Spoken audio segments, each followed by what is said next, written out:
নমস্কার বন্ধুরা, আমার গল্প বলা কাজ ইউটিউব চ্যানেলে আপনাদের সকলকে স্বাগত। আজ আপনাদের পড়ে শোনাব শ্রী গজেন্দ্র কুমার মিত্র রচিত উপস্থিতি। গল্পটি নেওয়া হয়েছে লেখকের অলৌকিক সমগ্র এই বইটি থেকে। শুরু হচ্ছে আজকের গল্প উপস্থিতি। এটা কোনো ভয় দেখানো বা গায়ে কাঁটা দেওয়ার মতো ভূতের গল্প নয়।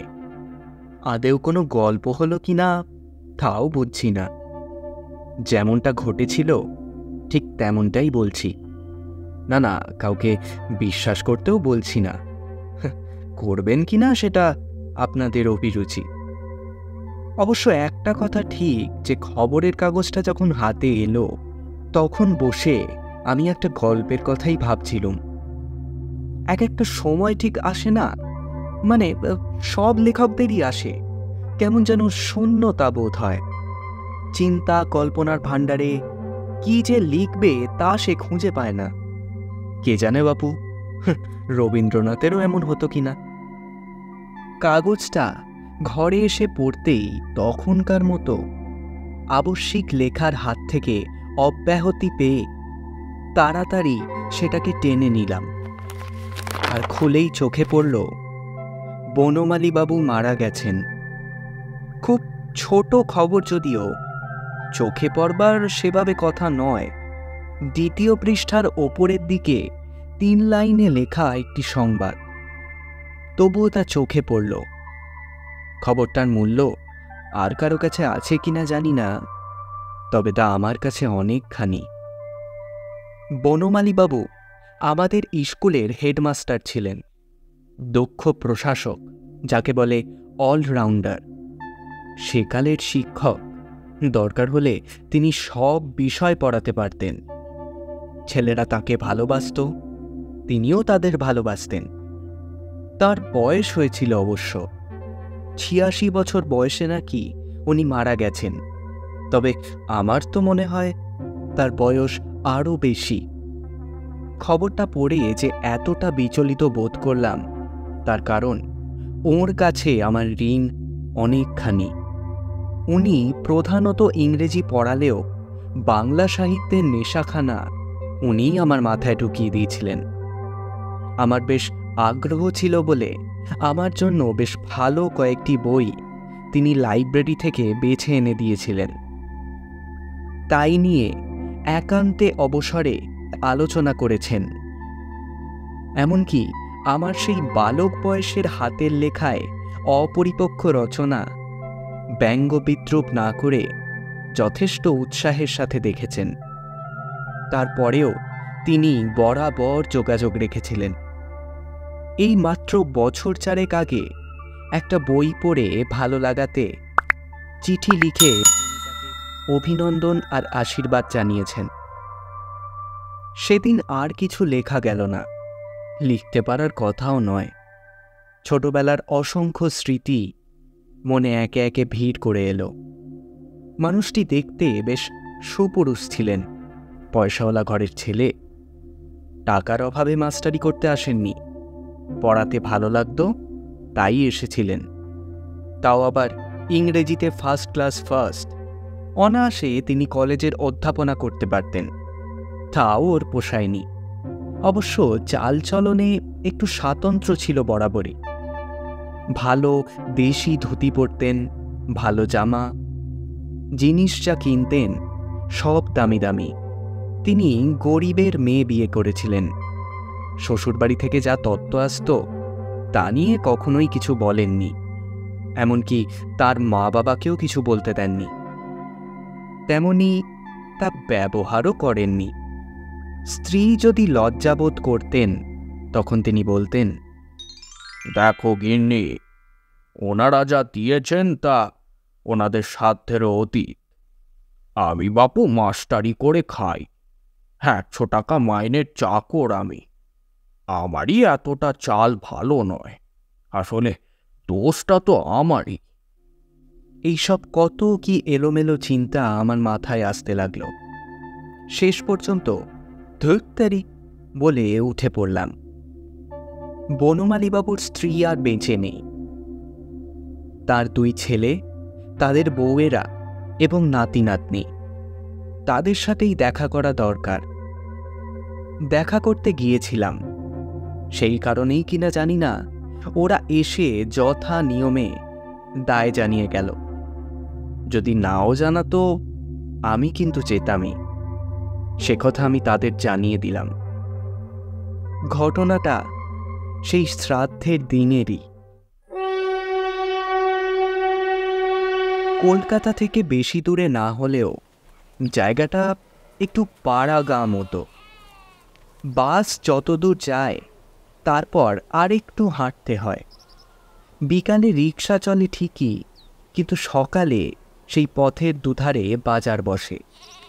এত ভিড় যে তা ঠেলে রিক্সা চালানো যায় না, অগত্যা হেঁটেই যাওয়া। যেতে যেতে চোখে পড়ল একটা ছোকরা গোটা কতক পাকা পেঁপে আর কয়েকটা চালতা নিয়ে বসে আছে। মনে হয় নিজেদের বাড়ির ফসল। বেটা বেচতে এসেছে, কারণ পেঁপেগুলো প্রায় গাছ পাকার মতোই টাটকা। একটা তো বেশ গোল নিটোল, বিশেষ করে বেশ ভালো পাকা, আর আকারেও বেশ বড়। 1.5 কেজি 1.25 কেজির কম হবে বলে মনে হয় না। আমি দর করলুম। ও বাবা, সেও কম, মাত্র 3 টাকা চাইল। আজ সকালেই আমাদের বাজারে কিনেছি 4 টাকা। মনে ধরেছিল বলেই বেশ মনে ছিল। শ্রাদ্ধবাসরে গিয়েই একটা ডালায় সাজানো ফলের দিকেই প্রথমে চোখ পড়ল। এতটুকু একটা ছোট্ট শুকনো মতো পেঁপে, জোর করে সেটার গায়ে রং ধরানো। অন্য সব ফলগুলো যে খুব একটা উঁচু দরের তা নয়, তবে পেঁপেটা যেন বিশেষ করে দৃষ্টিকটু। কথাটা তাই বলেই ফেললাম, মানে আপনা থেকেই মুখ দিয়ে বেরিয়ে গেল। এত কাণ্ড করলেন গোবিন্দদা, তা পেঁপেটা অমন ধারা আনলেন কেন? মাস্টারমশাই যে পেঁপে খেতে বড্ড ভালোবাসতেন। এই তো আসার সময় আপনাদের বাজারে একটা বেশ বড় গাছ পাকা পেঁপে দেখে এসেছি। হ্যাঁ, মানে তেমন জানলে তো আমি ওটাই নিয়ে আসতুম। বলে ফেলে ভাবলুম কথাটা বলা আমার খুব একটা উচিত হয়নি, কারণ অতটাও অন্তরঙ্গতা ওর ছেলেদের সাথে আমার নেই। তাছাড়া থাকলেও সেটা আমার ধৃষ্টতা হতো, অনধিকার চর্চা, গোবিন্দদার অপমানিত বোধ করার কথা। ভুলটা সংশোধন করার জন্যে অল্প কথায় কিভাবে যে ক্ষমা প্রার্থনা করা যায় তাই ভাবছি। কিন্তু গোবিন্দদার মুখের দিকে চেয়ে আমাকে থেমে যেতে হলো। রাগ তো দূরের কথা, ওরই যেন দেখলুম কেমন যেন অপ্রস্তুত ভাব। হ্যাঁ জানেন, আসলে বাবা ওই একই কথা বললেন। গদা, তোর ওই কিপটেপোনাটা আর গেল না। মামার বাড়ির মতো কিপপনটাও হয়েছিস। হ্যাঁ, একেবারে যেন রক্তে ঢুকে গেছে। হ্যাঁ, বললেন এই পেঁপে তুই দেখে কিনে আনলি। আসলে বললেনটা বলতেন হবে, সেটা আমি কথা বলার সাথে সাথেই ধরে নিয়েছি। আসলে দীর্ঘদিনের অভ্যেসটা দীর্ঘদিনের জন্যই থেকে যায়। কিন্তু পেঁপে কথাটা শুনে আমি যেন হঠাৎ ধাক্কা খেলুম। এটা কি তবে গোবিন্দরই মনের কুণ্ঠা? বলতেনের জায়গায় বললেন ব্যবহার করাটা কি তার অভ্যেস? কিন্তু অবাক হয়ে দেখলাম গোবিন্দের চোখ মুখের চেহারাটা কেমন যেন বদলে গেছে। যেমন কথা বলছিল, মুখের হাঁটা ঠিক তেমন করেই থেমে আছে। কেমন এক ধরনের বিস্ময় বিহুবল ভাব চোখে মুখের, সেই সঙ্গে একটু যেন ভয়েরও। আমিও যেন কেমন একটা হয়ে গেলাম। এ কি ভুল, নাকি স্রেফ গোবিন্দর মাথার গোলমাল? ও এমন পাথর হয়ে গেল কেন? বেশ কিছুক্ষণ পরে ও আপন মনে বিড়বিড় করে বলল, তাই তো কি হলো? মানে বাবা আসবেন কেমন করে?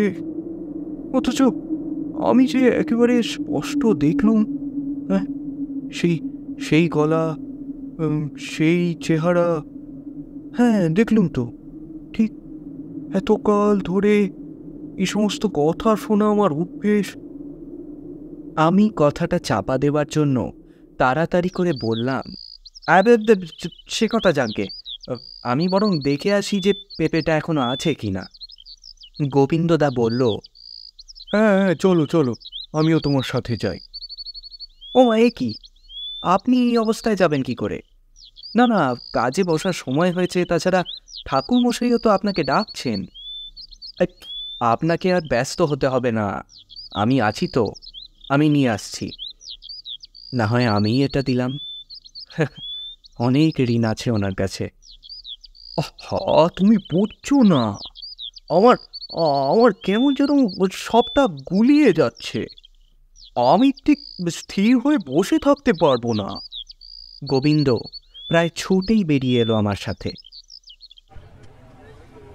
কিন্তু সেই পেঁপে আর নেই, কে যেন নিয়ে চলে গেছে। অমন গাছ পাকা ফল কি কখনো পড়ে থাকে? গোবিন্দ প্রশ্ন করল, আরে, এই বাবু যেই বড় পেঁপেটা দেখে গেছেন, সেটা গেল কই রে? কে কিনলো বলতো? এই আমাদের পাড়ার কেউ নাকি? এই তো কর্তা এক্ষুনি এই মাস্টার মশাই তো কিনে নিয়ে গেলেন। আপনার বাবা। বলতে বলতে তারও মুখটা কেমন হাঁ হয়ে গেল। গোবিন্দর খালি গা, মাথা কামানো, তাছাড়া যা বুঝলুম ছেলেটাও তো ওই পাড়ার। মাস্টার মশাইয়ের মৃত্যু সংবাদ তারও তো অজানা নয়। মানে আমার তো তাই মনে হলো। আমার বললেন বটে যে ছেলেকে দিয়ে কাল দাম পাঠিয়ে দেব। গোবিন্দ আর দাঁড়ালো না, বলা ভালো দাঁড়াতে পারল না, প্রায় ছুটেই বেরিয়ে গেল। আমিও যতটা তাড়াতাড়ি সম্ভব তত তাড়াতাড়ি ওর পেছন পেছন ছুটলাম। বাড়ি পৌঁছে পিছন থেকে নজরে পড়ল সাজানো সভার মাঝে গোবিন্দ স্থির হয়ে দাঁড়িয়ে আছে। কারণটা সামনে গিয়ে বুঝতে একটুও বাকি রইল না। সেই শুকনো চিমড়ে পোড়া পেঁপেটা কোথায় যেন গায়েব হয়ে গেছে। ফলের ডালাটা আলো করে বসে আছে সেই সুপুষ্ট সুগোল পাকা পেঁপেটা। কে আনলো এটা? হ্যাঁ, কে রেখেছে এখানে? বলো বলো। না, কেউ জানে না, কেউ সেটা রাখতে দেখেও নি।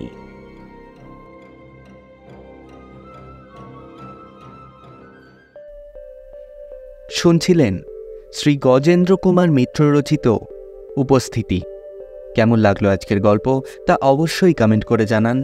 গল্পটি ভালো লাগলে লাইক করুন, বন্ধুদের সাথে শেয়ার করুন, আর অবশ্যই চ্যানেলটিকে সাবস্ক্রাইব করে বেল আইকন প্রেস করে দিন। এইভাবেই আমার পাশে থাকুন। খুব তাড়াতাড়ি আপনাদের কাছে নতুন গল্প নিয়ে হাজির হব আমার গল্প বলা কাজে।